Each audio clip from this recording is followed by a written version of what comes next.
আসন্ন যে দুর্গাপূজা, সামনে দুর্গাপূজা তো হবে না, দুর্গাপূজা শুরু হয়ে গেছে। আমি দ্বিতীয়া তৃতীয়া থেকেই বিভিন্ন মণ্ডপ করেছি। আজকে ঠিক করলাম যে ষষ্ঠীর দিনে এখানে চলে আসবো।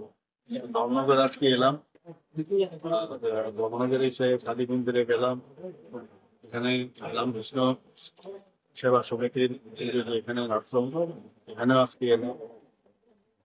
মার কাছে প্রার্থনা করেছি সারা ত্রিপুরাবাসী যেন ভালো থাকতে পারে, সুস্থ থাকতে পারে, তাদের মঙ্গল কামনা করেছি।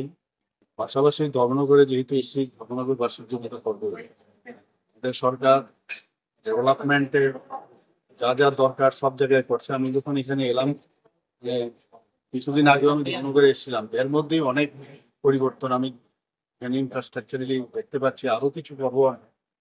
আমার এটা ধর্মনগরে আমার একটা টার্গেট আছে যে কিছু কিছু শহর যেগুলোকে আমরা টার্গেট করেছি একটার পর একটা, সেটাকে ডেভেলপমেন্ট কিভাবে করা যায় সেই বিষয়ে আমরা, সেটা শিক্ষা ক্ষেত্রেই হোক, স্বাস্থ্যের ক্ষেত্রেই হোক, খেলাধুলার ক্ষেত্রেই হোক, এগ্রিকালচারের দিকে, সব দিক দিয়ে আমরা চাইছি তো সব কটাই যেন সাব ডিভিশন এবং ডিস্ট্রিক্ট সবটাই যেন ডেভেলপ।